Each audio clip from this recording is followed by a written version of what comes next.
Pledge of allegiance.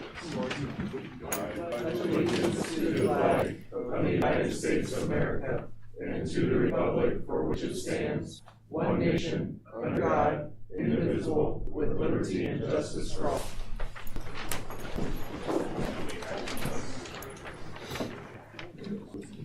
All right, good evening, everybody. And first off, I know today is Veterans Day, but if there's, and we just want to please say on behalf of the school board, just thank you to all your veterans for your service. So I'm sure we probably have some here in the audience and everything. So Joe too. Yes. Thank you for pointing that out to me. All right, so thank you everybody for your service. We'll start first with the approval of the agenda. So moved. Second. Then moved and seconded. Any discussion on the agenda for tonight? Okay, all those in favor of approving the agenda, please say aye. Aye. Those opposed? All right, motion passes. All right, moving on to comments and suggestions from citizens. If there's anybody in the audience that would like to speak, we just ask you to stand up and state your name and where you're from. And keep in mind, you have 3 minutes to talk with us, and it's not a back and forth. So it's a listening session for us, and so we'll take what you have to say, and then we may have some reach back outside of this venue. But just want you to know there's not going to be a conversation going on. So, is there anybody in the audience that would like to speak? I'm Larry Schroeder, live here in Eldridge.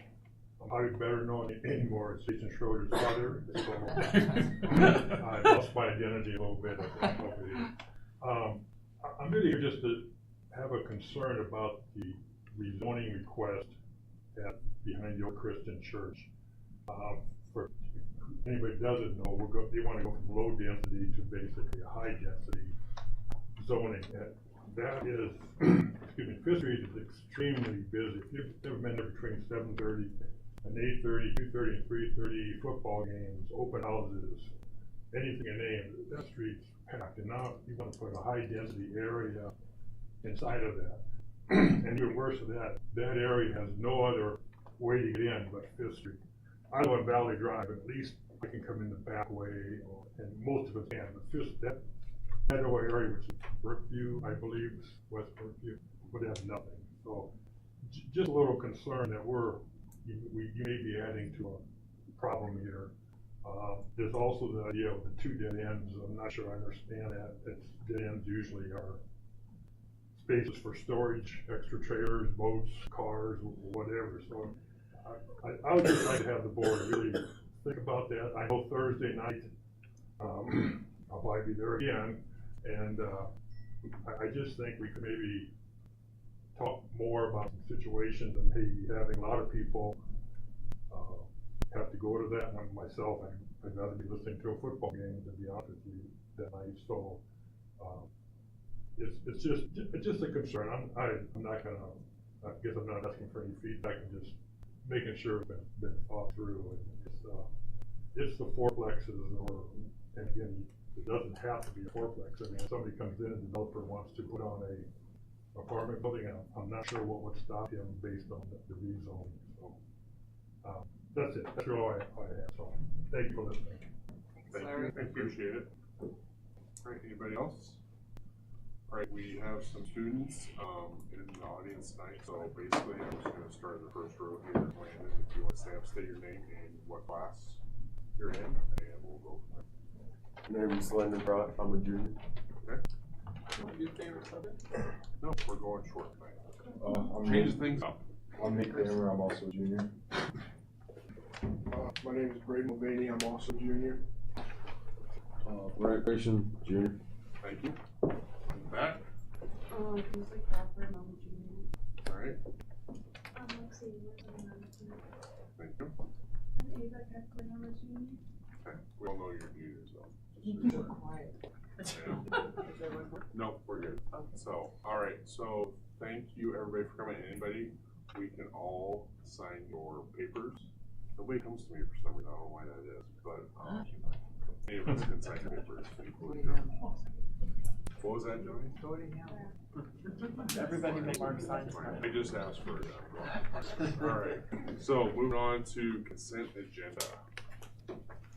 Make a motion to approve the consent agenda. I second. Moved and second, any discussion on the items on the consent agenda? Alright, all those in favor of approving the consent agenda, please say aye. Aye. Those opposed? Alright, motion passes. Alright, favorite time of the evening, we move on to recognitions, and we have quite a few. But first, we'll turn over to Joni. She's got the couple of nominees for Lancer Pride Awards. Yes, a couple of wonderful people are here tonight.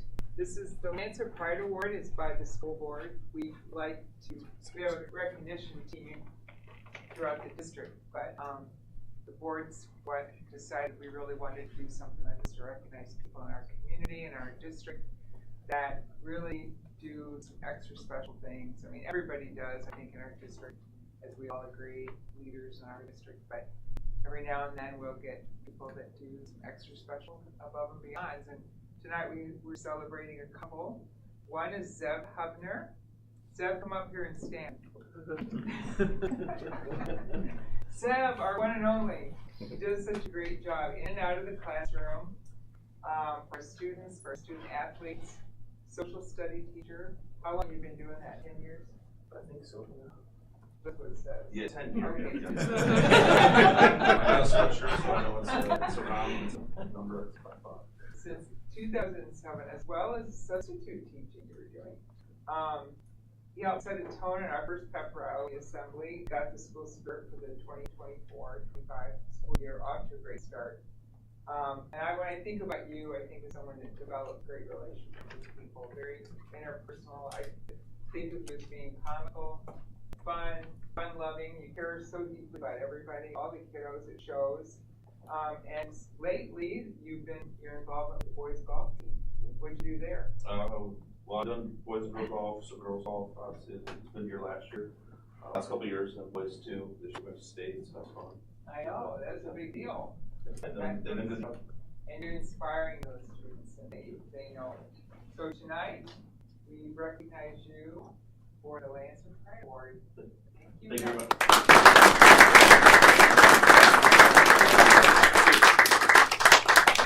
Anything else from the board, Leslie? Just thanks, Deb. We know you go above and beyond, and we appreciate all that you do. I appreciate you picking on the kid at the golf. You know, it's That's a big deal. do my best. It's not picking on my. I know. A different group picking on. No, right. I think, Comical for side. Zeb, I Yeah. think that goes to say, I appreciate, I've had a couple kids have you in their class, and the relationship you build with the kids that really means a lot, so. No, Thank you. Go above and you make beyond, a difference. so. I would just second that. I think Zeb is one of the teachers that kids really cling to because of his personality, and he is humorous most of the time. But I think kids really look out for him, look for him. He's an excellent teacher. Kids really gravitate to his class, and I think what he and Ashley Labor started with their, I call it team teaching, was phenomenal. Sharing kids back and forth, same period. I mean, if some kids really needed some extra help, they would just swap them out. They didn't matter. He didn't care if they had 30 kids in the class.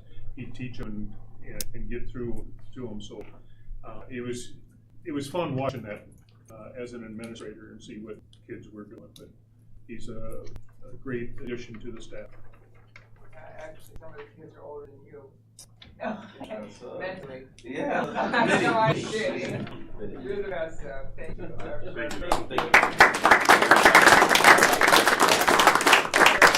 Soul that we're recognizing tonight is Katie Burbridge.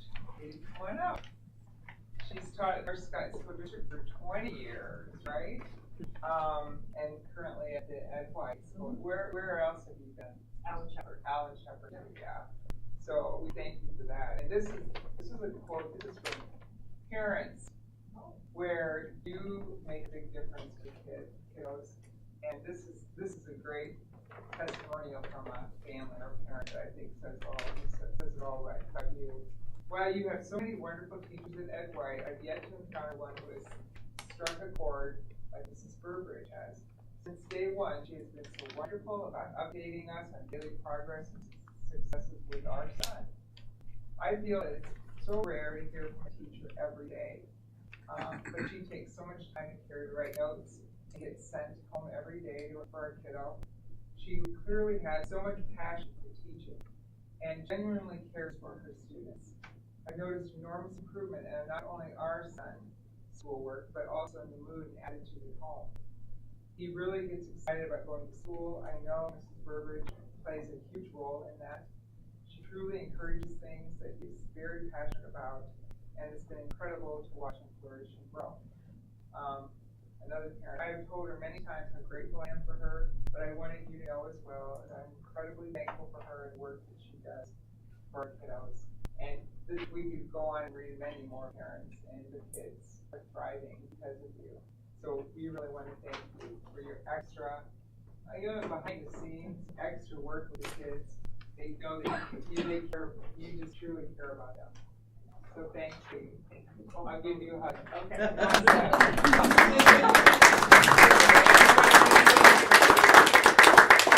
Yeah, Katie, I know you as a classroom teacher, you have my son Jack, and then as a teacher coach when all the COVID stuff was going down, at Ellen Shepherd, rain or shine, you were outside directing. I mean, she goes wherever she's needed, goes above and beyond. And then I was sad that you were going to leave Ellen Shepherd, but I was excited that you got to go in the classroom again because you're such a wonderful teacher. So thanks for all you do. Thank you very much. Yeah, so much so. But anyway, two pretty special people here tonight, so thank you for all that you do, both of you. And you don't have to stay. You don't have to stay. You You are rewarded tonight. You don't need to Thank you so much. Thank you, guys. Thank you both. Congrats. Good job. So proud of you. All right, I think we have a typo, I think that's 2024. It's 2024. Yeah, okay, thank you. All right, we have our all-state music winners, and we have Mason Burnett, bass clarinet, Zach McMahon, trombone, Kaylin Gamet, tuba, first alternate, and Tegan Schmidt, French horn, second alternate. And we also have all-state choir, soprano, Ryan Lacher, thank you, Marlena Cockshoot, Charlie Connor, and Natalie Shirk. And then we have altos, Sophia Steiner, Nora Davis, Taylor Bondal, and Charlotte Madden. And then tenor, Jesse Eller, Matthew Simmons, Christian Ingsworth. I didn't say that one right now. Person, thank you. Yep. Charlie Peterson and Gabe Skiles. And then bass, we have Lucas Badger, Ben Lytle, Colin Meinert.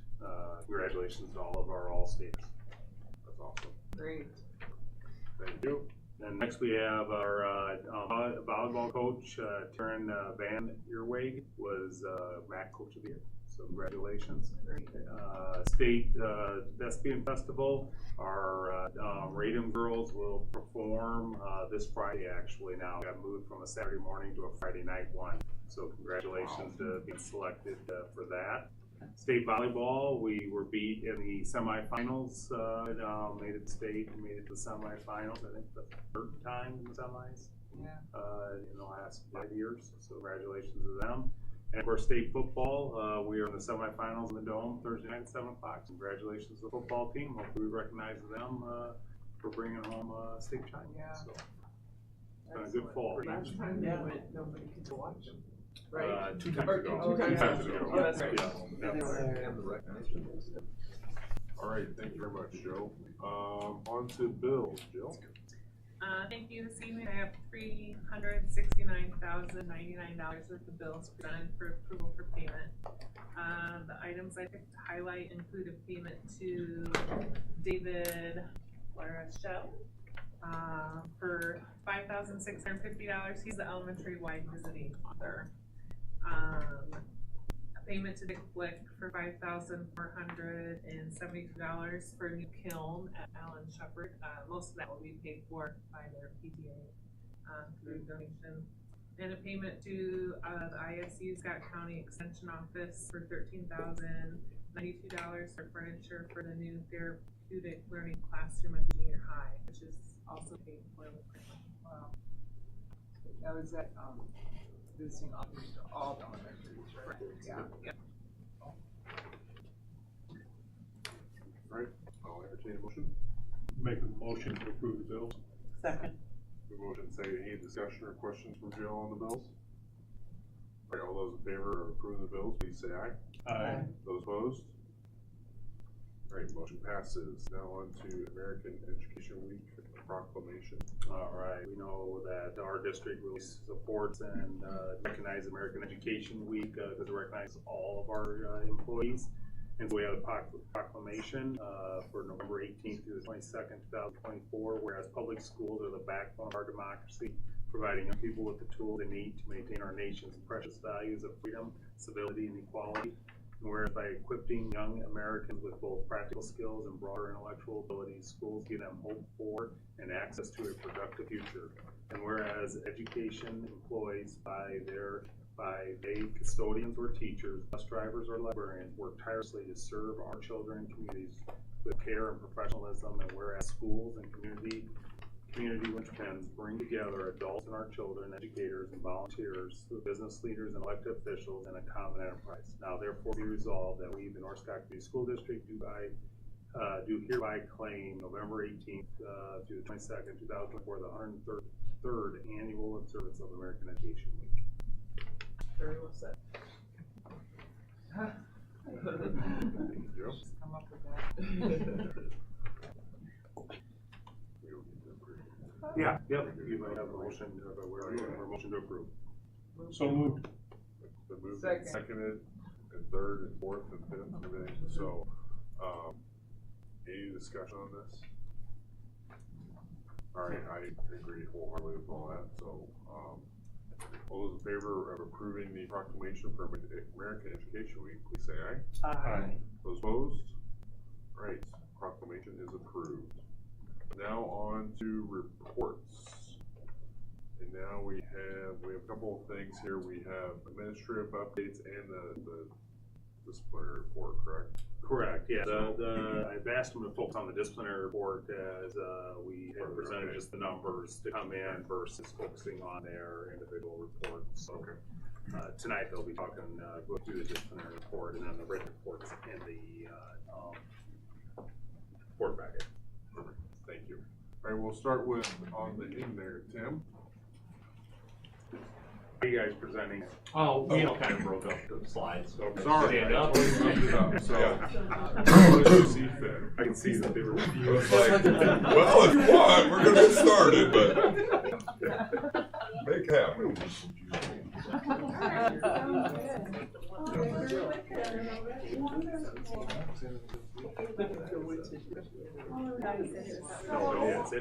The elementary level got together, and then the junior high and the senior high all got together to put together this report.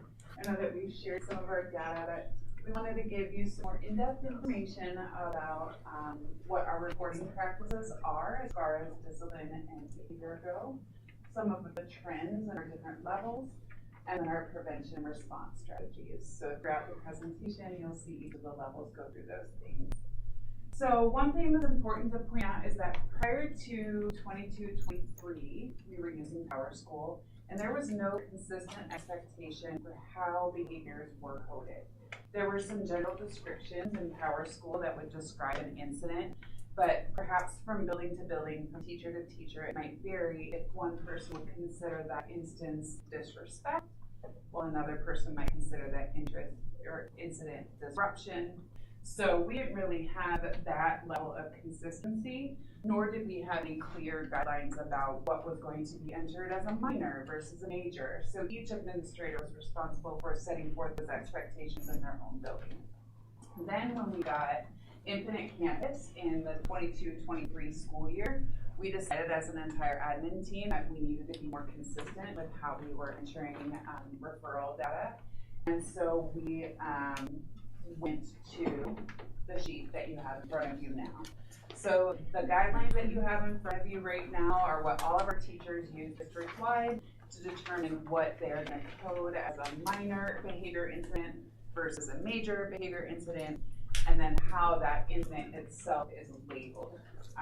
So it's a long, comprehensive list, but we have found that with this level of clarity, the data that we look at is comparing apples to apples.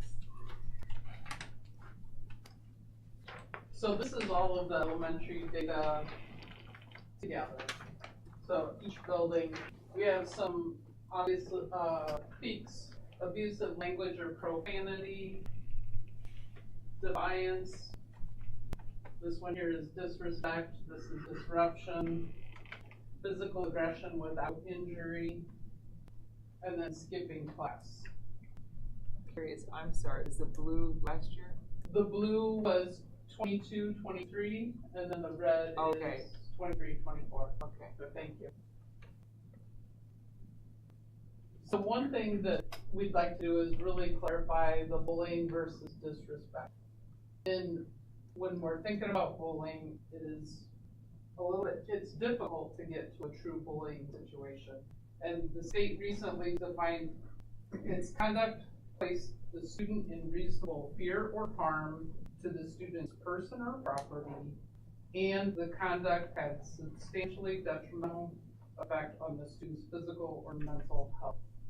So bullying is really targeted, it's repeated, where in many cases it's a back and forth situation. So it may fall in abusive language and profanity, and if you look at your second page is where the abusive or inappropriate language, it's language that impacts the student with hurtful or abusive verbal messages.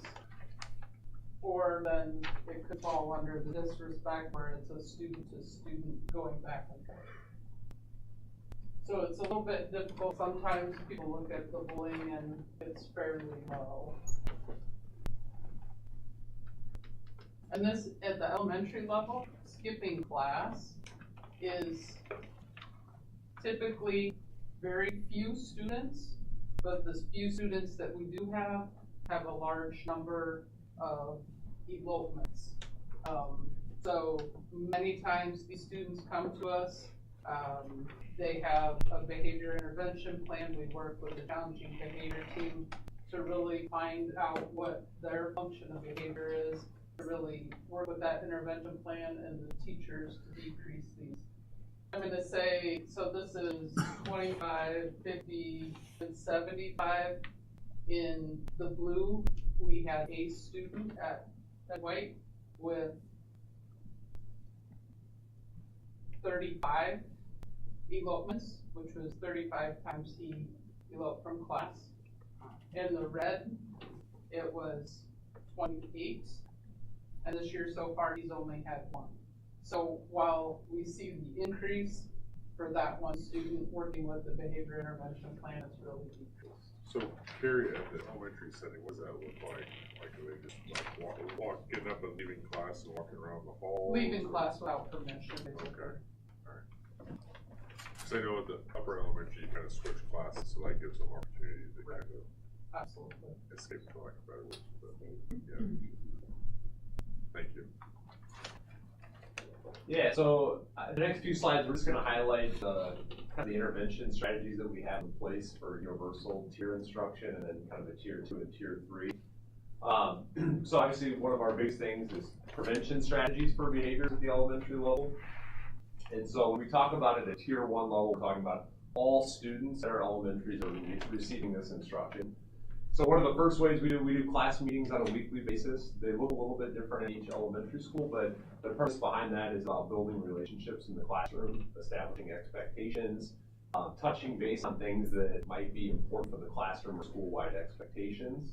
Every student at the elementary setting receives an SEL lesson every week for 30 minutes, and a lot of those are tied around our 4 areas on the report card, from responsible decision-making, self-management, social awareness, which oftentimes are tying directly into student behaviors. Those are the skills that we're trying to teach the kids at a young age on, when we have conflict with friends or we have moments of frustration, what are those strategies and techniques that we need to put in place to be successful? And so here are those 4 areas right there that are on the report card that are the 4 main teaching standpoints of our SEL curriculum. We talk all the time about our school-wide expectations, and these are explicitly taught and reinforced. They're taught, I know at like our building, our council and I will introduce them, same thing with other building principals, but then also reinforced within class meetings and things like that. And that's talked about being respectful, responsible, and safe. That's very common language at all of our elementaries, and are kind of the backbone of what our school expectations are for rules. And then throughout the year, we have other opportunities to intertwine those instructional strategies, whether those are through families, teams, or houses, teams, areas in the school where we can get all the kids together and reinforce those strategies. And then try to celebrate the students when they are doing a great job with those categories. Each building does it a little bit different. They call them their exceptional eagles. At Allen Shepherd, we do like a Friday shout out. Some schools have Lancer leaders. The idea there is we're trying to come back to the kids who are doing a great job, make sure we're pointing out the great job that they're doing within those school-wide expectations. So again, all students at the elementary level are receiving these throughout the school year, and these are prevention strategies to try to decrease the number of behaviors that we have in the school or in our classrooms. The next part though really gets into kind of response strategies. We'll start talking about what does that tier 2 or tier 3 instruction need to look like for students if we start to have continued or escalated behavior. So when we think about our tier 2, there are different ways that we group students for interventions. Those interventions could come from our social development data that we just went back and showed those 4 categories. So on report cards, teachers rate the students everywhere from exceeding, meeting, progressing, or area of concern. So our counselors, administrators will look at, we have a lot of kids in that AC zone. Well, they might need to be in a small group getting intervention in those strategies. We also use the Savers and My Savers screener as another area to look at those students maybe need some help in a smaller intervention group. Obviously, if you have a child that has a lot of behavioral referrals coming, we know that they might need some extra intervention time. And then teacher info, we always want to include the teachers, what they're seeing in the classroom on a daily basis to try to tackle those skills. And then progressive discipline practices at the elementary level, we really are focused on trying to teach the kids to do better. So it's not just all about punishment, but it's about, hey, how do we teach them and give them the skills to be successful in the classroom and school, and the hopes that that'll continue on. If it doesn't though, then obviously you kind of up the ante within the discipline based on the situation of the student and all those different factors.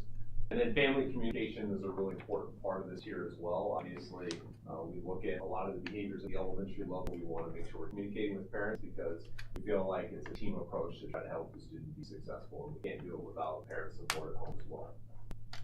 And then just another strategy that's often used are check-in, check-outs. The student might have a preferred adult in the building that they check in on a daily basis to establish their goal for the day, and they check out, they score themselves. That's a common use practice.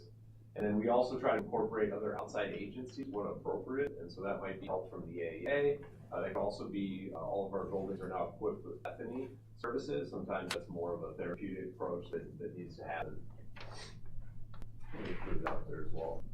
And when we think about the tier 3 level, these are the students that might be having the most challenges when it comes to behavior. And so you heard Karen talk a little bit about behavior intervention plans. So that would be through the areas of special education, having a behavior intervention plan and how to approach for that student to be successful throughout the school day.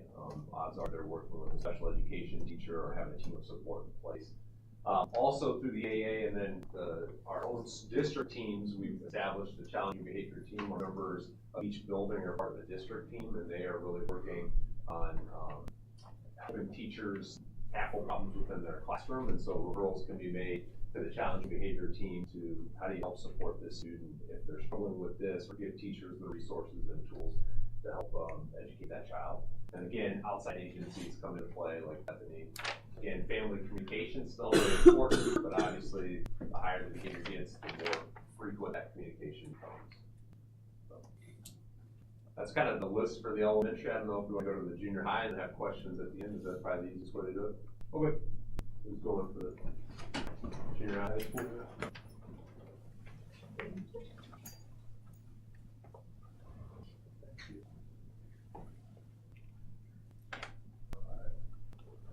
Okay, so this is our junior high data trends. It's really small, sorry. So over here we have abusive or inappropriate language, profanity. Which one is the? Blue is 22, 23, and orange is 22. So 22, 23, 23, 24. And I would say we saw our biggest jump in the defiance, insubordination, or non-compliance from 22 to 23, 24.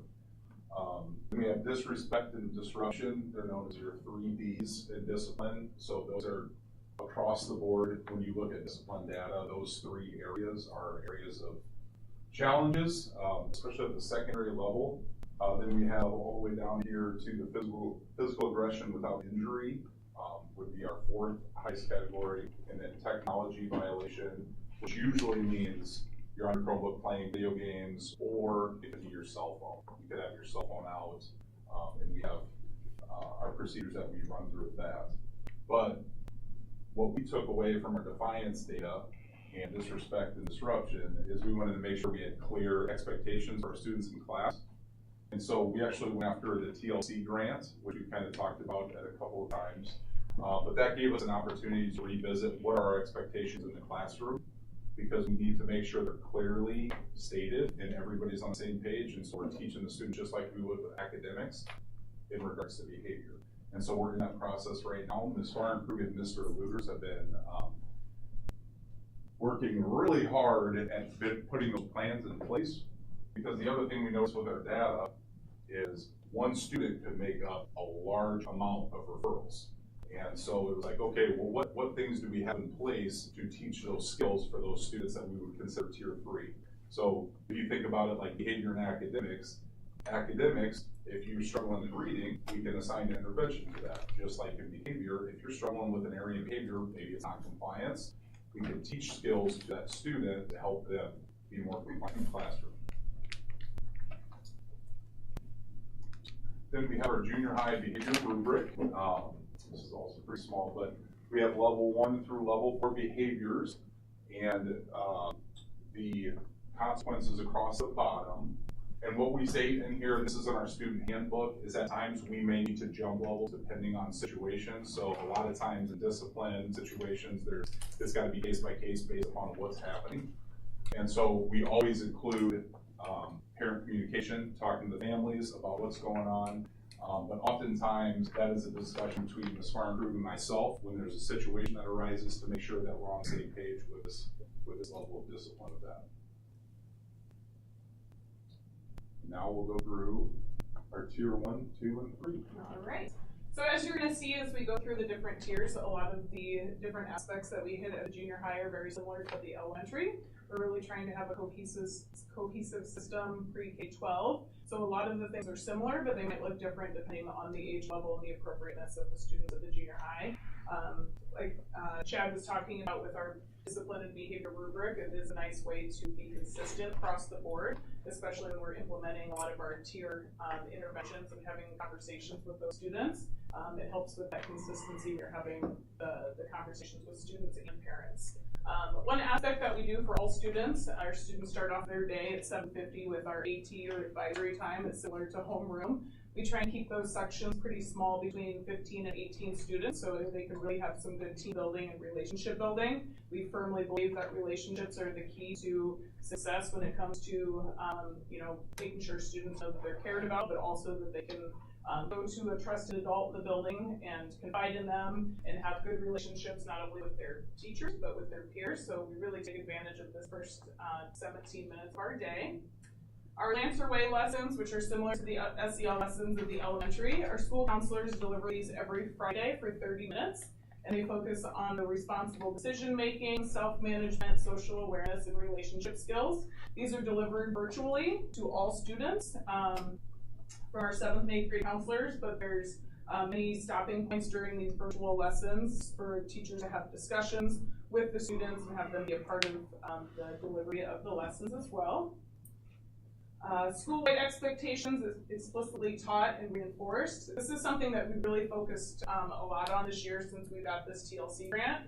Like Chad mentioned, it's really important to make sure that we have our tier 1 systems firmly in place so we can build from that, and we know the baseline and the foundation of all of our interventions and expectations. A group of us went to Chicago early on in October, learned a lot of great things from the PBIS conference, and we have been working really hard as a building on our early out Fridays that we have at the beginning of the month, where our PD time, to make sure that we're making school-wide expectations clear for all students. So we have been working hard with the AEA to get signage. So if you come into the junior high, take a look at our signage. It's very consistent. What we want the teachers to make sure that they're sending the message to students is that no matter where you're at the building, the expectations are the same. Whether you're in the restroom, whether you're in the hallway, whether you're in the cafeteria, in the classroom, connecting that with our gradual release of responsibility, as well as Lancer Way, so it's not viewed as being completely disjointed. It's something that we're all working together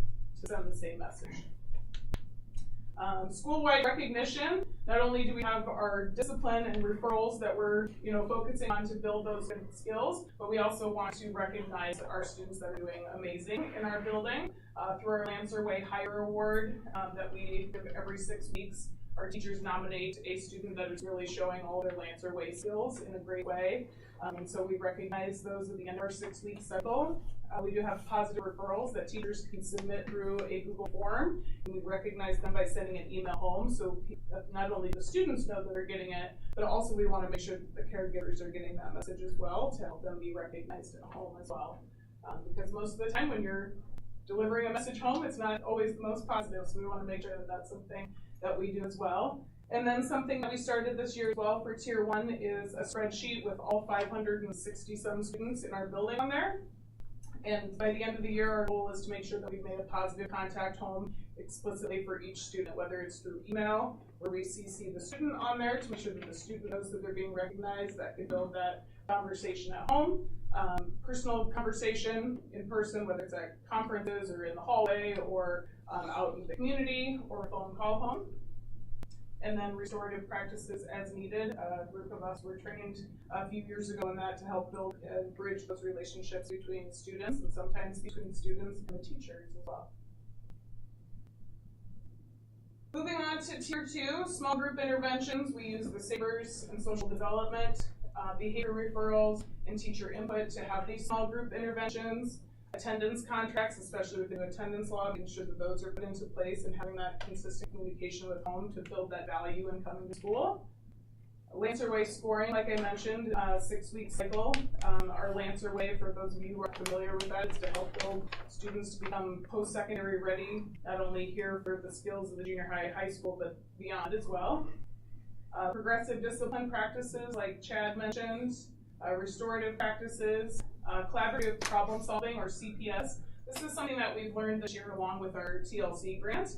We've gotten a lot of training from Jen Best in terms of building collaborative conversations with the students to help figure out what's going to make them successful in the classroom, not just us trying to determine an intervention plan by using the data. The student is a part of that conversation to figure out what's going to be best for them, because they're the expert of them, not us necessarily. So we can help guide them in direction by using the data, but the students are really going to be the ones that take ownership in those intervention plans to get them back into the classroom and stay in the classroom. Always family communication and check in and check out, different modifications of that, helping students phase out of that. For our check in, check out, it's mainly just having a positive communication with the student every single class period, and we're tracking that data. We do have them check in the morning and the afternoon, but also that consistency in each class either to make sure that students are feeling welcome throughout the building all day long. And then outside agencies such as Bethany Services as well.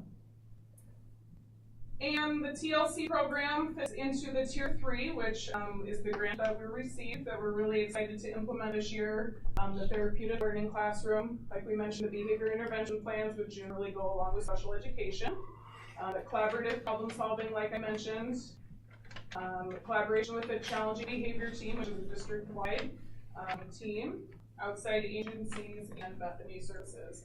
Our therapeutic classroom is up and running, so we welcome anyone to come in and take a look at it. We're really excited to really hit the ground running with that. It's a lot of work, but I really feel like it's really going to serve our students that need it most to help them be successful and want to continue their education. Family communication, communication, not the high school. Right. Believe it or not, a lot of the information is going to be very similar. So I'm trying to highlight some of the things that maybe we haven't touched on already. So first up here, we've got a very similar chart to what you've seen. A couple things I do want to highlight. Unfortunately, for the high school level, you will see a higher level of tobacco and drug related. If you remember back on when we presented that 2 years ago about the halo sensors in our bathroom, we do see kind of like a year-to-year spike where those get tested once again and recalibrated, and then word gets out and those seem to dip. The other thing I really want to... So they work all the time, Dan? What's that? They work all the time. If there weren't students here, I'd explain to you exactly how they do work, but we'll get to that at a different point. They work all the time. It's the students need reminded that That's they what I'm work saying. all the time. Yeah. The skip class, you will notice a drastic drop. That was actually an internal adjustment we made. We realized that we were basically double dipping. We were listing this as a behavior infraction as well as an attendance infraction.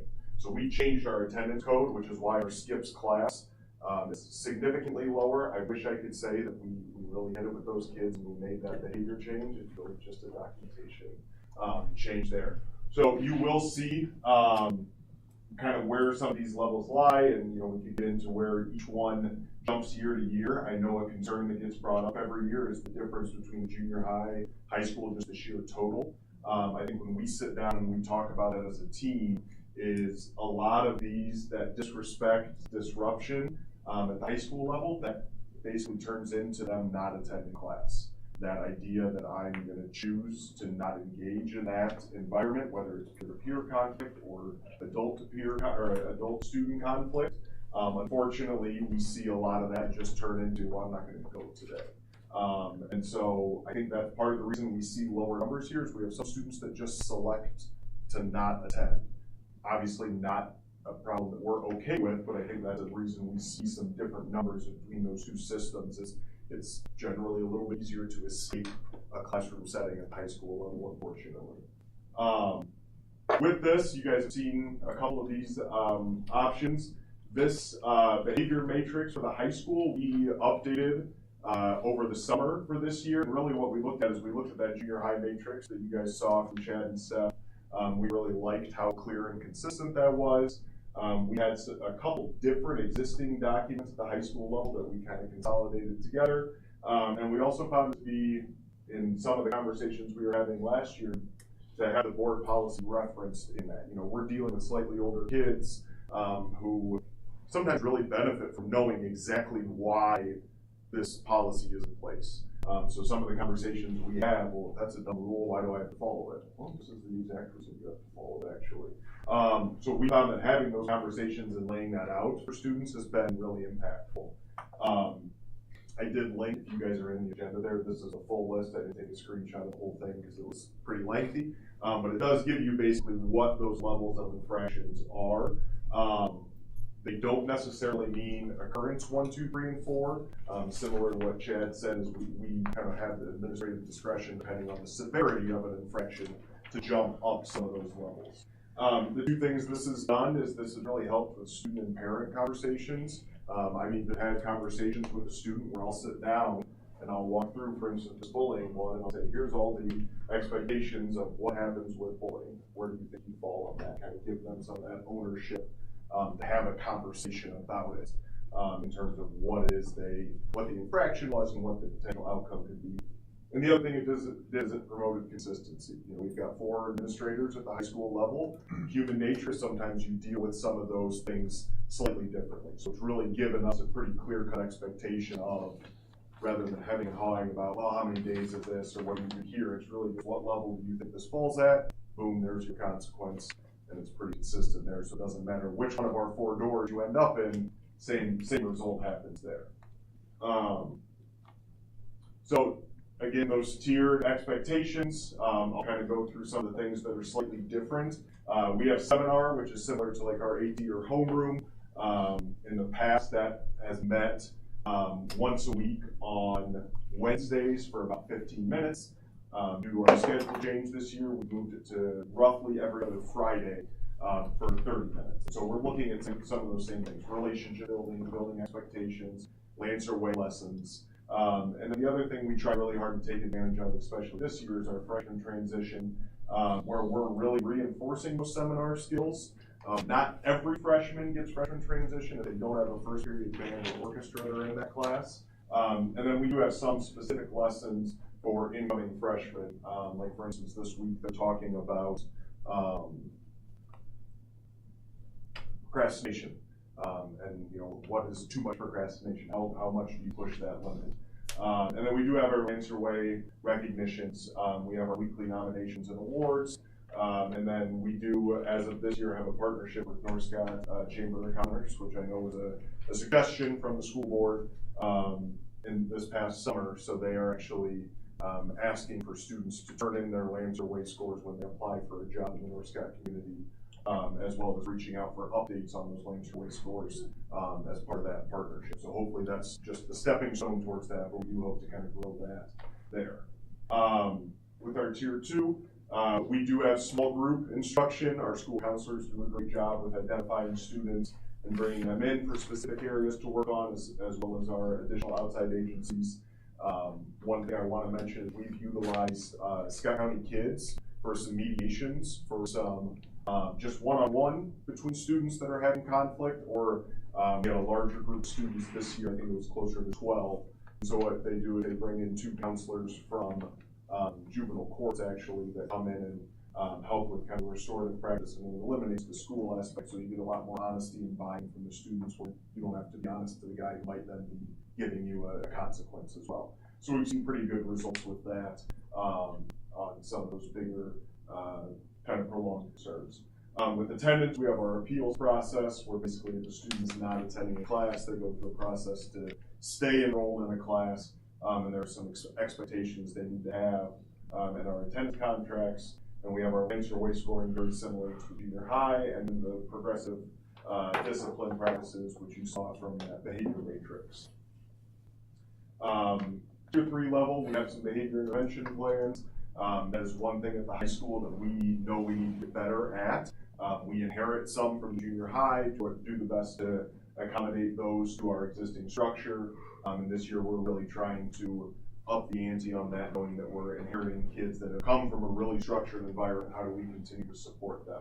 We also utilize our challenging behavior team, outside agencies, and family communication, as you saw on all the other slides as well.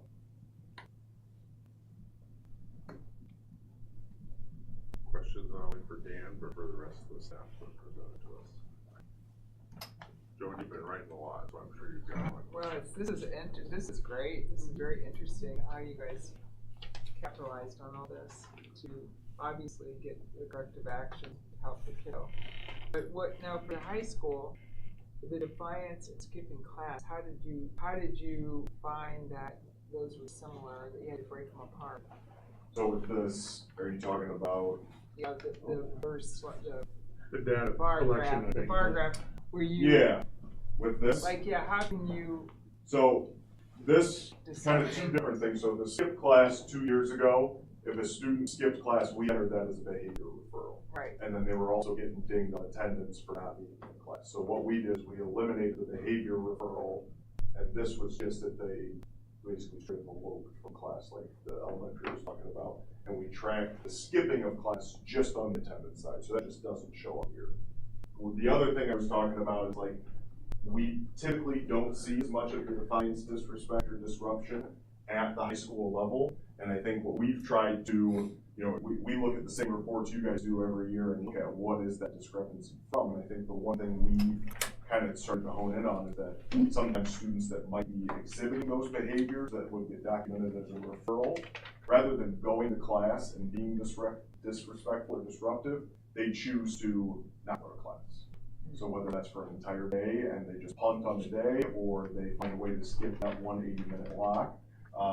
So that's one thing we started to notice, is that we have some kids that just, well, I know I'm going to go there and butt heads with somebody, so they elect to just not go, which is just a different data point that doesn't show up on this particular report. So you're skipping the defiant part of that altogether. Going straight. So it's not even being documented because it wasn't defiant at all. Right. Okay. Yep. Because I'm saying, you got this blue line that should be found someplace else in another blue line. Yes, so what I would say is that we partnered this up with an attendance report that showed kids that skipped, and I wouldn't have a way to show it, but a kid who straight up skipped class, or a kid who skipped class rather than be defined disrespectful or disruptive, that graph would be higher than what we would hope to see. So that's just, it's a different report that we're trying to address in different ways. Okay, yeah, that explains it. Thank you. Yeah. I appreciate you guys. A couple years ago, we could tell that we weren't building to building at elementary, even through all K through 12, we weren't consistent. So I appreciate you guys it's a lot more consistent, which helps us kind of figure out what helps us review the data. So with that being said, you know, what happens when you have somebody come in at like 7th grade that's new to, I guess, our expectations of a student? Like what's the plan to get them up to speed on what's going on just at any level? I guess that's really takeaway. It's not really any one person. I guess Chad, if you want to address that. Sure. So I would say new to the district would be like a family meeting. So we called them intake meetings this year. So as we met with these different students that came in, to just go through like, what is it? What are the expectations at our school? And then quite honestly, this year we were able to say, okay, if there was a history of behavior or honestly like mental health concerns, things like that, with our new TLC grant, we were able to say, okay, well, this could be a potential situation where we could utilize those services. But essentially, it's just educating the parent on, here's our student code of conduct, here's what's expected here. Oftentimes, a new family, maybe the kid came from a school where wandering the hall was just normal behavior. And so explaining to them, you know, that might have worked at your old school, but here you're going to be identified immediately. Because after the bell rings, everybody's in the class, like, it's not hard to identify. Which whole other issues once they're. Yeah. So I would just say meeting with the families. Stephanie met with families, I met with families to bring them up to speed. And then obviously we're trying to learn about them too. Like what are some things, what are, you know, whether it's environmental factors, ecological factors, those types of things. I would say our counselors do an amazing job of utilizing our student ambassadors at the 8th grade level, especially to pair them up with a new student when they start for at least 2 to 3 days. It's a student that's in the majority of their classes, somebody who's a good role model, who does know our school expectations and lands their way and things like that. And so they walk them through their schedule, get them acclimated to the building, have to help them open their locker, and then they're with them throughout the day, whether it's in the lunchroom or in their classes, just to make sure that they can navigate through the building. And at the same time, teach them the skills that the rest of our student body have learned from day one to catch them up to speed, whether it's, you know, with campus and Infinite Campus and things like that. So we kind of take a all hands on deck approach to helping them feel welcome. We know that the sooner that they can feel a part of our community, the faster they'll be feeling comfortable in our community. I'd say to add to that, I know at the elementary level, even if you've been in our school for 6 years, you're going to hear the same message again. Or we get back from a 2-week winter break, and it's like expectation review. You know, it's an ongoing process. And I know, like Tim, you with your PBIS, you guys refresh that all the time as well at your school because you have new students moving into the area. So it's constant updates and reminders and that goes along with the signage too, right? The signage, I know the junior high made that note that, hey, they got the signage around. And you know, the elementaries have that same signage as well with their matrix. What do we expect? And the other additional signage, like what's expected in the hallways, what's expected in the bathrooms, what's in the cafeteria, what's on the playground. So just making those unknowns known. Yeah, good. I really appreciate all your effort. I would just say thank you, because I think that this is, as Joni's already indicated, this is great information. And it seems to me like all students are getting the same verbiage, K-12, which really hasn't been there before. And to Dan's, when you have 2 or 3 administrators working on different things, you want to be consistent. My question is, and this, I don't think there's any answer, but what do you do when you have a group of students, and I'm saying a group could be 2 or more,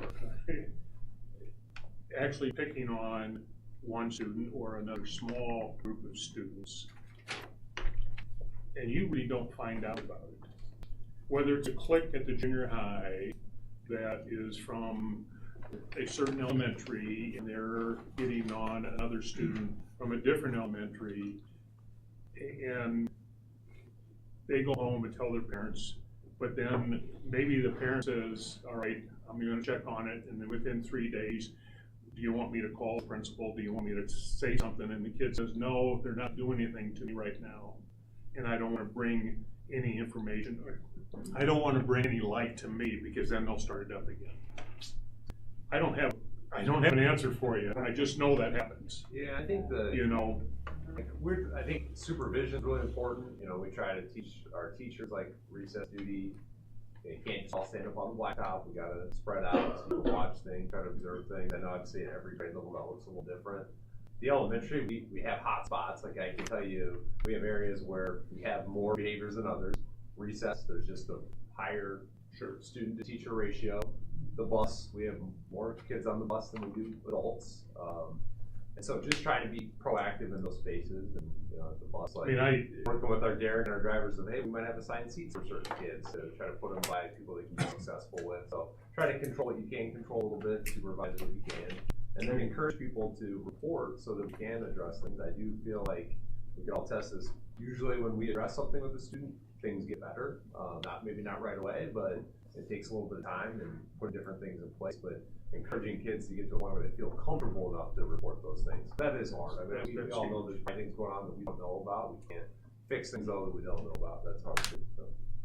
We try and encourage students to use our P3 reporting app. It is anonymous, and so if they choose not to report who is, you know, submitting that information, they can do that as well. Sometimes that's easier said than done when it's not really sure who they're talking about or where it's coming from. I would say, you know, our administration team is very cohesive when it comes to having conversations with one another of, hey, was this an issue that you saw at the elementary school, or us giving Dan and you know, high school administrators some information, you know, just helpful to keep an eye on. Like Chad said, supervision is huge, making sure that they're aware of it. And anytime we do catch wind of any, you know, social interactions that are negative, whether it's social media, unfortunately, that we can't do anything about, but we try and keep a close eye on that to make sure that teachers are aware that there might be some rumblings or things going on, and making sure that they're present and visible. I think that visibility is huge. I just know Joni and I were in a meeting and district meeting, and something of that nature came up. That child came home, talked to the parents, and the parents say, well, you know, that's just the way society is, and you're just gonna have to suck it up. There's no way to get around it.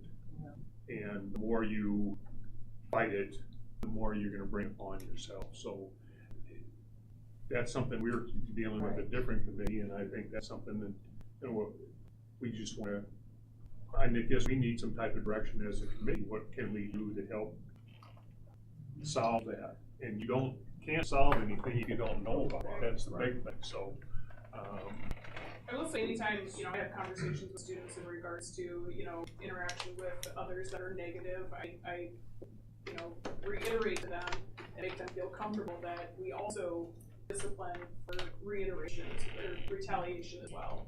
You know, so if they leave my office and they go out and say, oh, you know, they snitched on me, I got in trouble, like, well, we're gonna have another conversation about that, because our commitment that we made right here, right now, is that this is done. We're not gonna do this anymore, we're having this conversation. And so they're well aware that our progressive discipline practices are gonna continue to be in place after this conversation. And so sometimes it just starts with an awareness conversation of, hey, this was brought to the table, I'm aware of this, I'm just gonna let you know that we're gonna keep an eye on this, and then if anything continues, then we're gonna meet again. So, you know, it starts at that level, but also students know, like, you know, we do have the zero tolerance when it comes to continuing this conversation. But, you know, having students and parents want to report, that is hard, because sometimes they have the mindset of it's just gonna get worse, or nothing's gonna be done about it, or it's not happening right now. So just to keep reporting, and we'll keep doing our job.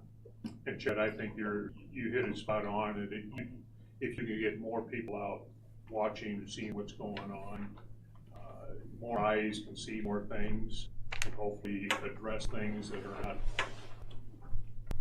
kosher, I guess, that we want. So we bring it back to this is the way this is the Lancer way. So, you know, whatever we can do to help you, let us know. Thank you. Good, right. Any other questions for this group? No, I see that bullying can start getting into disrespect and so forth. So I'm sure that I know you guys are very aware of that, but how do you separate? But to Frank's point, that's just a huge concern of all of ours. Is bullying is at least a fear, intimidation. We need to really protect our kiddos from that when we know and clearly see a kiddo doing that to somebody else. It's more than disrespect then. No. That's just it's to whatever, maybe seem disrespectful to me, but to that kiddo getting bullied, it's threatening, it is bullying to me. So I don't know how you tell those differences as administrators. I would say that when we look at the definition of bullying by the law, there are a lot of different factors, but what you just spoke to is one of them. So Right. does it place that student in substantial fear? Is it having a detrimental effect on their mental health? Right. On their ability to participate in school? Like if I'm scared and I don't want to come to school, that's definitely a factor. Right. And so when it comes to how we would code that, that would be something that we would think about. Whether it's abusive language, bullying, or disrespect. That's unkind behavior that doesn't contribute to a conducive learning environment, and where students are doing things that make others feel unsafe or uncomfortable, that we intervene. And the coding, that's basically where the data comes into play, but actually responding to it, that's what we do on a day-to-day. Unkind is unkind, and right. And I'd say Dan kind of spoke to it a little bit at the high school level as well, utilizing peer mediation when we kind of, like what Frank was saying too, when you got a group that, especially if they're like, oh, we'll settle this on our own, or we'll keep, if we know about it and we can help out and we can utilize some of those mediation, a lot of times with our school counselors, they can work with one or two or several students to help kind of sort it in a way, for students to be able to talk to each other and come to, an agreement or anything like that. That's always helpful, especially in a setting that maybe, like Dan's saying, isn't necessarily from somebody from the consequence side of things. It's, okay, we'll deal with that, but how do we make sure this isn't happening, or how can we make sure that we are going to be able to function in the same classroom or the same school? Again, that's kind of that follow-up piece with that. It's a lot of trust building too, for students to see that, okay, they took this seriously and we're working on that too. So a big piece of it is just the trust building and the consistency that for students to see it as well too, because then they do feel comfortable saying, hey, when I spoke up last time, this did get taken care of, or, oh, I got in trouble for that, and, this guy also got in trouble for it. They were listening to me, so. Good. Thanks, everybody. This is good to highlight and know what the consistency is. Hopefully it all goes away.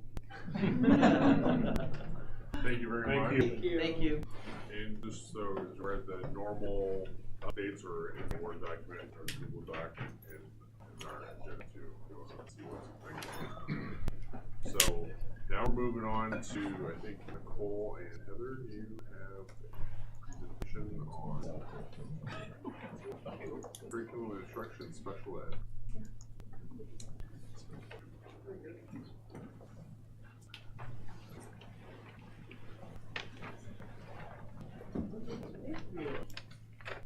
So we talked a lot about behavior. We'll move over to instruction. So again, a lot of talk about MTSS, especially the universal tier interventions here from the group that went ahead of us. We're going to focus on leadership and a little bit about universal tier and a little bit about infrastructure. So some things we've been working on this year. So as far as leadership, this came really from our SAMI, or self-assessment of MTSS, that all of the buildings went through last year and the year before. What became really clear to us that we need to get consistent across our buildings with our leadership lens. And so we defined the responsibilities for our building leadership teams last year, and it's being implemented this year. So you can see the responsibilities of those teams. They're just in the learning phase right now. We're just implementing this. They're going through each month, taking a different piece of data, walking through it with their building leadership teams, talking about it, how it might be impacting their buildings. They're not really doing any goal setting right now. Like I said, it's just a learning year for them. So learning about MTSS, the PLC structure, at the end of the year doing some goal setting. Again, just a learning year for our building leadership teams. Next year, heading more into action. Our building leadership teams are being supported by our curriculum cabinet at the district level. So the curriculum cabinet is really in this cycle of learning, and then it goes out to the buildings with the building leadership teams, and then it comes back to the curriculum cabinet with reflection. And then we hit the next piece of data, and it keeps making that cycle. So we have a consistent data review calendar set up for teams, data protocols, collaboration within curriculum cabinet. And like I said, that ongoing cycle of reflection for building leadership teams and the building leadership. And then Curriculum Cabinet will also be helping to monitor the BLT implementation of the building leadership teams, thinking about as we go on throughout the year, what team makeup should be, what kind of time. Right now it's the first Friday of the month. So, we'll talk about whether or not that's being effective for our teams, and then just the way we have the building leadership teams set up, if that's being effective. So again, it's a learning year for our building leadership teams. Assessment and data, just real quick, we've moved to a single screening platform across our K-12, so that's kind of nice to have everybody underneath that same umbrella. We're using Panorama to help engage in our district data a little bit more. And then our universal tier. So the state has gone to a 5-year cycle of reviewing standards. So this year we have English language arts, and math standards. So we put 2 teams together. We're meeting roughly monthly from November to April. There's teachers on the teams, administrators, instructional coaches, special education teachers, so a wide variety of stakeholders on those teams. The purpose of those teams is to understand the expectations of the standards, what our current reality is around our instruction and our resources around those standards. And then we'll dig into what our strengths and barriers are to meeting those standards. And then by April, those teams will put together a plan for how we move forward to meet those standards. For math, and this has been our strategic plan for a little while now, by April, hopefully that team will have an idea of K-6, how we want to move forward with adopting a math resource for K-6. The rest of the teams will just kind of explore that idea, but for K-6, for sure, we want to incorporate the resource next year. So our timeline again for that work, in November, the teams just kind of came together and did a lot of team building, community building, and then we learned about part 1 of the standards. In December, we'll really explore the current reality, where we are with math and ELA. And then December and into January, again, we're exploring, learning about best practice, and then how our current reality is aligned to the new standards. In February and March, our K-16 will pilot on the new math resource, so that they can make an informed decision going to March and April. And then planning for 25-26 in April. And then we'll be bringing that recommendation to the board as well. Hopefully in April. Excuse me. That's the plan anyway. So I'm going through this kind of quick to keep us moving. So we have special education. So on the first slide, a subgroup of all of this work is IDEA-DA. So it's differentiated accountability for special education. It's a process that's used just to make sure we're following state and federal mandates for special education. We were not targeted, but we still had to create a plan and we still have to go through training. So each elementary building has a team made up of principal, instructional coach, general education teacher, special education teacher. Some have 2 of the teacher roles on there, depending on the size of the building. We have gone through 4 days of training so far. We have 2 half days of data review coming up in the spring and another full day of training. Then the training goes on for another 2 years. So it's a 3-year cycle. But the work that we've done so far, just to recap, is we've looked at our systems, our assessment and screening system, and our intervention system, which aligns with our MTSS systems. So you go through MTSS, and if that's not successful, then you would possibly be in a special education program. So they're all aligned, and so we really worked to look at those systems and shore those up a little bit. Our learner steps, we're really digging into that diagnostic assessment piece to make sure that we know exactly what our students need in our specially designed instruction, and then design effective instruction, progress monitor our students' progress, but also are we implementing with fidelity? So if we see a student that's not making progress, we need to look at first, did we implement with fidelity? And if not, we need to do that prior to us saying that it was a student that didn't make progress. Then, I'm going super fast for you all. Our next steps after that 4th meeting, I am working with a team to make sure that our diagnostic assessments, we're going to choose 2. This is all focused on English language, ELA. That's the only focus on math for this learning. And we're going to do 2 diagnostic assessments per reading skill. So So that will be rolled out. Our instructional resources, I've been doing a lot of purchasing recently about having all the same resources for all of our special ed teachers to teach from, so that we're not just pulling things, we're being very consistent and aligned across our buildings. Progress monitoring protocols, we're putting those in place so that we have a 6-week cycle a lot of buildings are using, where they're going to look at the actual graphs on students with their PLC as special ed and make sure our students, if they're below that aim line, what do we need to do to change our instruction? If they're above, what do we need to do? And if they're right on track, you know, keep it as a status quo. And then each team did set their own building goal based on what their building needs are. Those range from focusing on the diagnostics to actually looking at our fast screening data and setting some goals for growth and trying to close that gap between special ed and general education.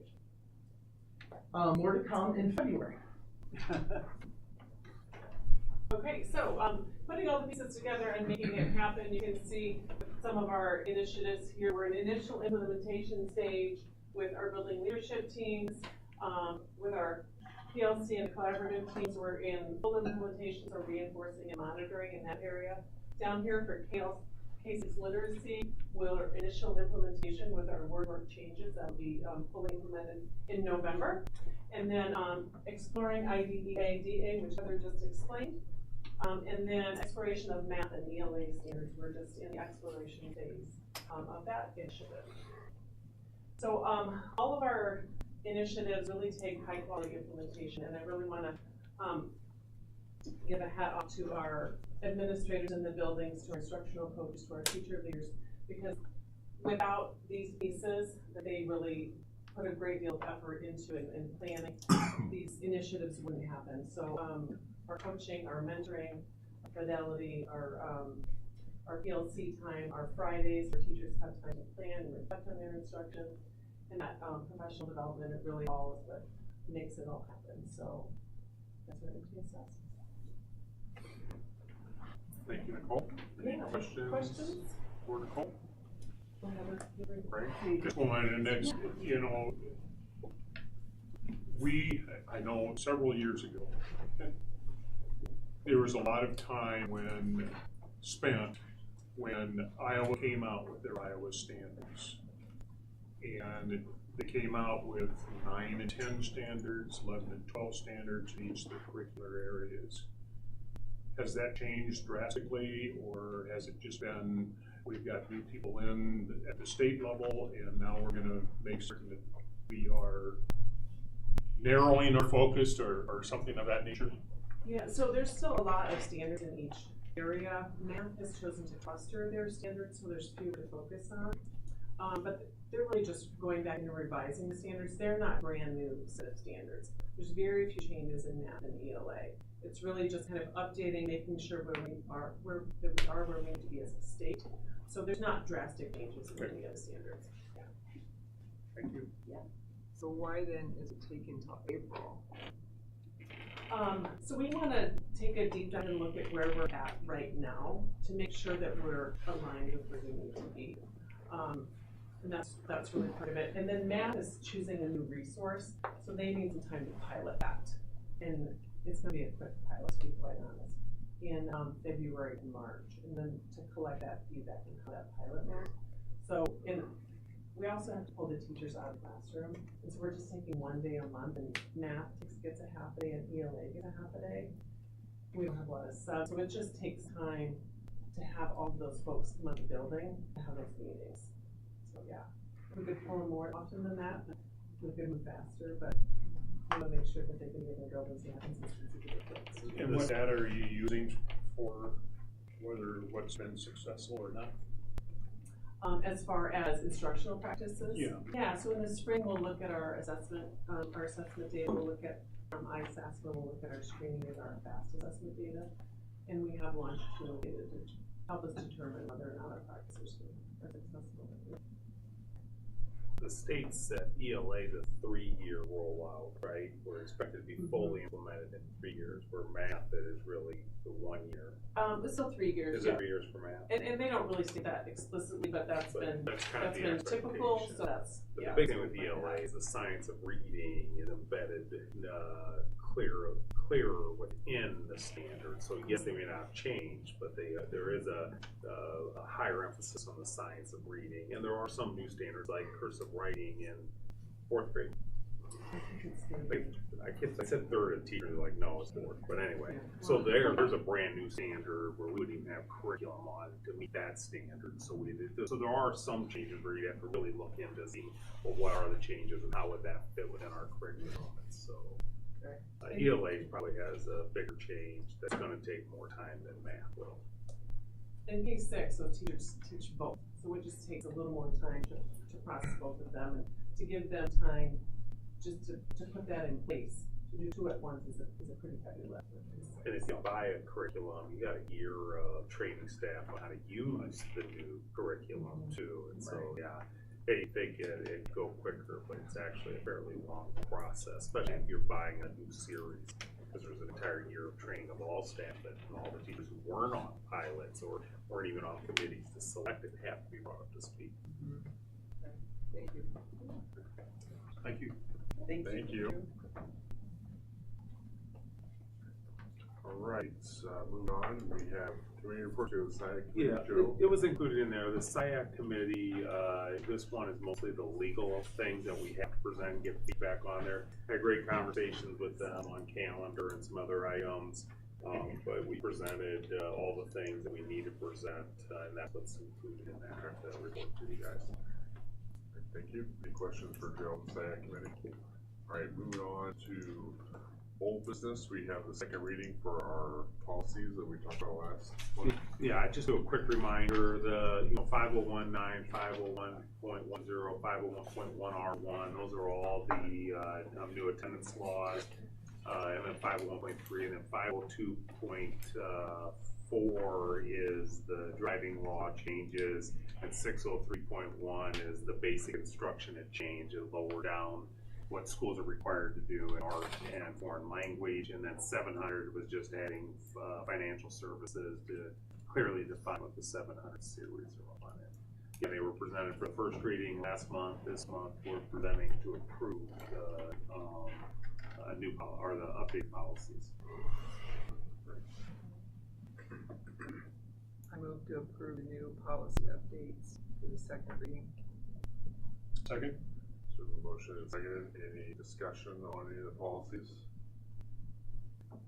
And thank you to the policy committee that goes through these with fine tooth comb and puts these forward for our recommendations. So, any other discussion?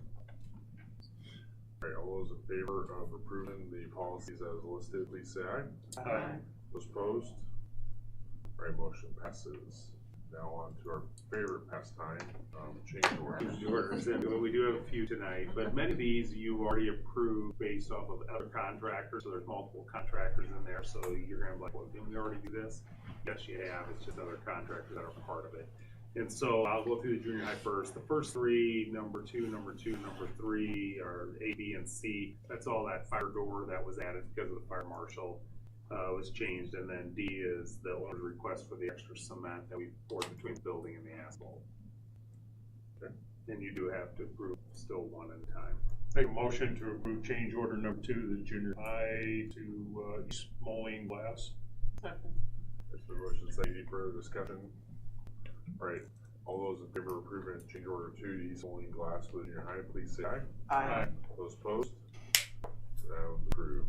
Change order 2 to item B. Make a motion to approve change order 2 to Quartz and Construction at the junior high. Second. Okay, so motion seconded. Any further discussion? All right. All those in favor of approving change order 2 to Quartz and Construction to the junior high, please say aye. Aye. Those opposed? All right, change order is approved. Change order 3 to Rock River Electric for the junior high. Make a motion to approve change order 3 to Rock River Electric at the junior high. Second. So motion seconded. Any discussion on this one? All right. All those in favor of approving change order 3 to Rock River Electric for the junior high, please say aye. Aye. Those opposed? All right. Change order approved. Now to change order 4 to Eric Work. I push that every time. To the junior high. Make a motion to approve change order 4 to Iric Works LLC at junior high. Second. The motion seconded. Any further discussion? Alright, all those in favor of approving change order report to Irish Works for the junior high, please say aye. Aye. Those opposed? Alright, motion passes. Now on to the rest of them with the Regional Innovation Center. Okay, Regional Innovation Center, a number of these, again, you've heard in the past, different contractors. The first one was the additional classroom. The second one was that additional support because of the greenhouse, the size of the building it was attached to that had to be added onto it. G is again the additional room. H was a conflict of the steel door and mechanics hitting another piece, so they just changed out, we had to change out the type of way the door would pull up so it didn't interfere. I is unsuitable soil back from the parking lot, and then J is owner, we added concrete to the project. Alright, thank you, Joe. Alright. Just one question on Yep. the door. Is that an architectural? I don't know what's concern? architectural or just when Because they, if sometimes we it's had to like, change out a door because it wasn't, it was messing up with someplace else. correct. Sometimes That's a drawing. it's the contractor puts something in, and then when the next contractor comes and puts in the door, if they would put it in further over, right? You either have them come back and do that labor, or you change out the door. It could have been, you know, how did they not know it was the coordination? So in the end, you'd say, well, where's the coordination from it? And so, but it was, I mean, it was, that one was purely one, yeah, you look at it, you go, well, whose fault is that? And how do we end up with a type of door that wouldn't fit in that area, I guess? I'll make a motion to approve change order 2 to Prime Construction for the Regional Innovation Center. Second. Motion and second, any further discussion on change order 2? Alright, all those in favor of approving change order 2 to Prime Construction for the RIC, please say aye. Aye. Those opposed? Alright, change order approved. Now on to item F, change order 2 to Russell. Make a motion to approve change order 2 to Russell Construction at the Regional Innovation Center. Second. Good motion. Second, any further discussion on this? Alright, all those in favor of approving change order 2 to Russell Construction for the RIC, please say aye. Aye. Those opposed? Alright, motion passes. Change order 5, which is to Shaw Electric. I'll entertain a motion.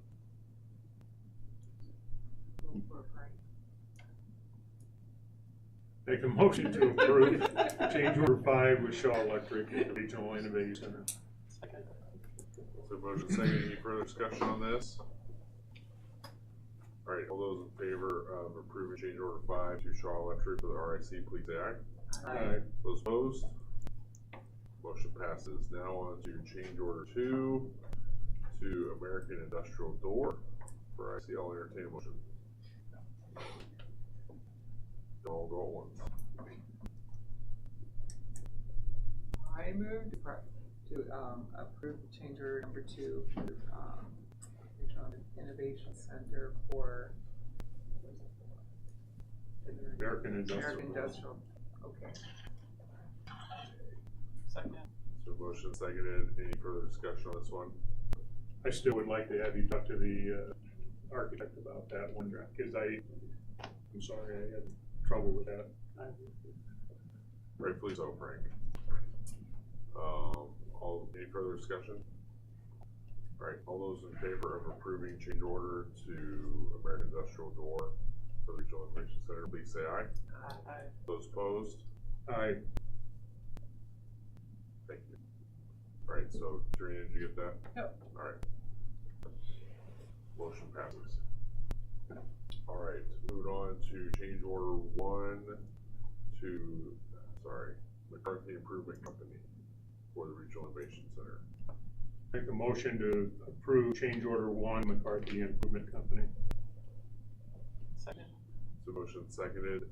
Any further discussion on this one? Yeah, this was about soil. Yeah, so certain parts of the parking lot soil was too, didn't have the compaction needed, so we had to put in more gravel and remove soil. That's what that was for. The parking lot. Yeah, for different, not the whole parking lot, we're just certain just parts of it. Okay. Portions of it, yeah.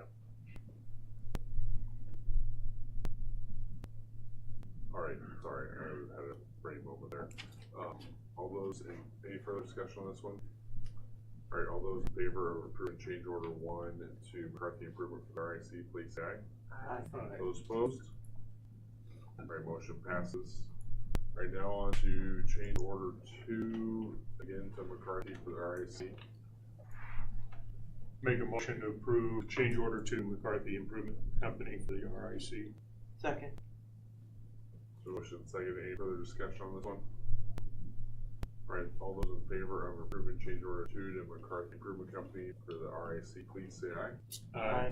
Those opposed? Alright, motion passes. Alright, thank you everyone for getting through those. Now on to the school bus purchase timeline, so Derek, you have the. So I'm just asking for permission to get bids for 2 new school buses this year using the same specs that we used last year. We'll start the bid opening November 12th, review them on the 4th, and ask for approval on the 16th. These are the same buses, type of buses that we got, right? Yep, the exact same as last year. Are we trading any in?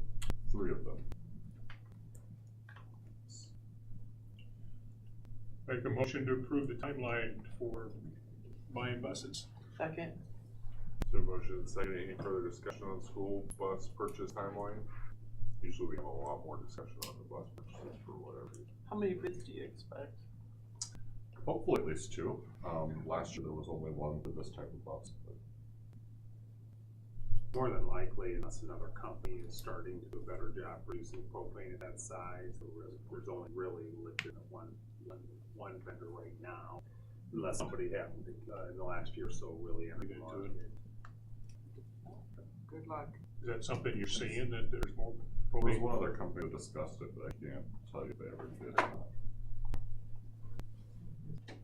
Alright, any additional discussion? Alright, all those in favor of approving the school bus purchase timeline, please say aye. Aye. Those opposed? Timeline is approved. Thank you, Derek. Alright, now on to superintendent's report. Okay, and I'm just gonna repeat a little bit. Count day, you saw that we're really at about a net zero between having less kids who are into the school district, living in the district versus open enrollment coming in. And so we have one of the pieces of the puzzle when we look at next year's budget, and that being it. And so SSA will be real important to us. Reorganizational meeting, November 25th, remember, at Alan Shepard. That's where we do voting for president, vice president. Steve Faircrew will be there at the floor. We'll do car report. All that takes place on that day.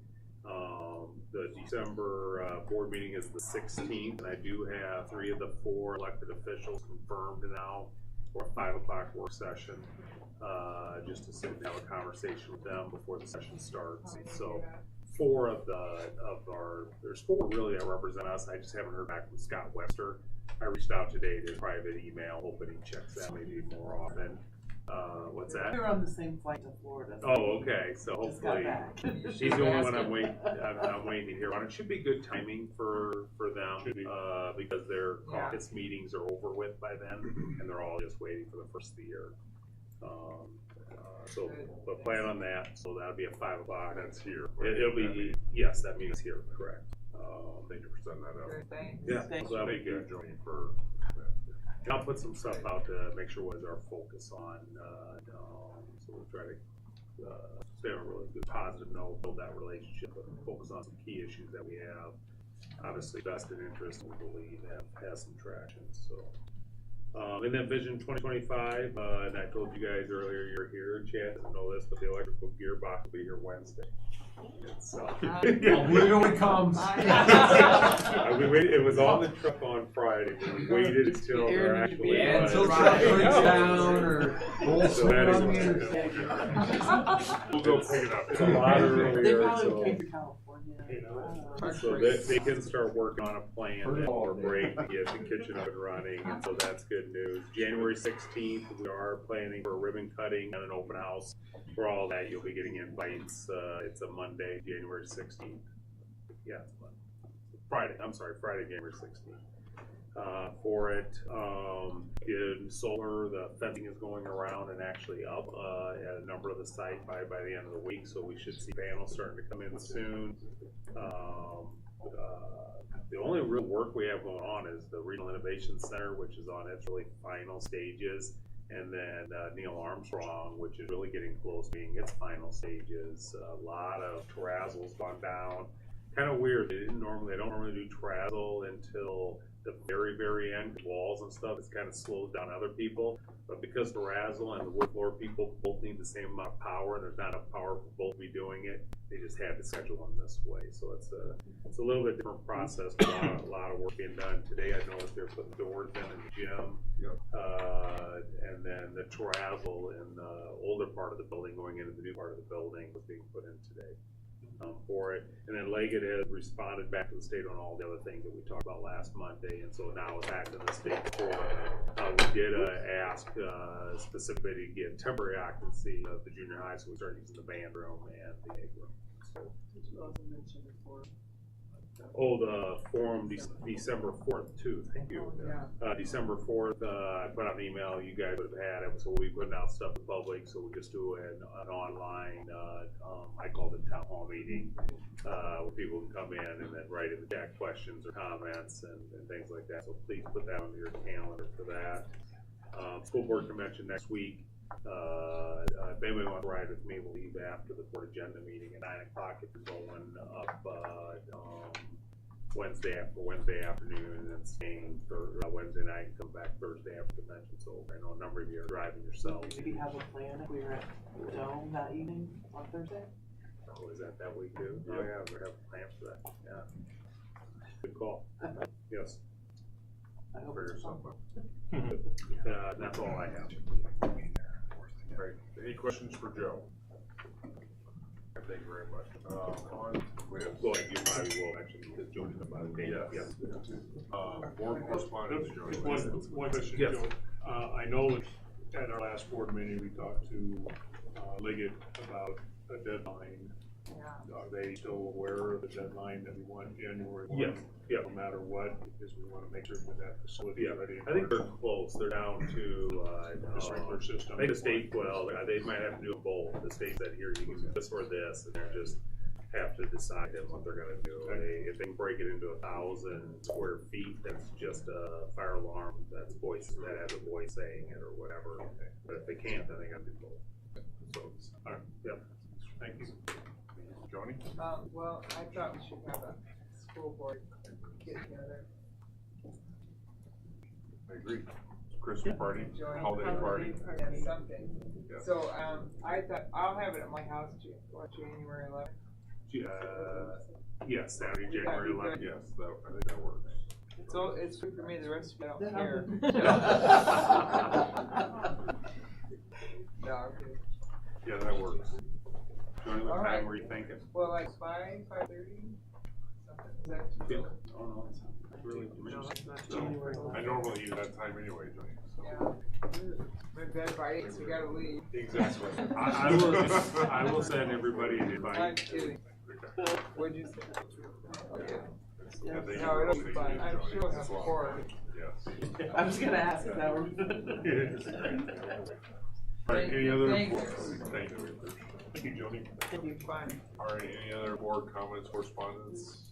Just want to say the last Friday, not only did the football team win, but the jazz concert was very, very good, and I actually got to see How was my performance? Andrew I Lane saw on it. stage and shaking his tambourine. I was Oh my disappointed I gosh. didn't get the dress code. I'm on black on black, so I Right. probably stood out like a sore thumb. You did. But You did. I told Mike my funny story about when I was in high school as a freshman. I had to take a drawing class, a singing class, or a band class, and I couldn't sing, and I was even worse at playing an instrument. So I default took a drawing class and ended up being an art teacher for 12 years. So it's kind of funny. My poor music skills got me into my art career. So, That's great. but it was fun. And we'll see what's Good. Anything else? Make a motion to adjourn. Second. Motion say, all those in favor, please say aye. Aye. All right, we are adjourned. Thank you, everybody. Thank you. Any of us- Like, what you play? I'm like, what is he like?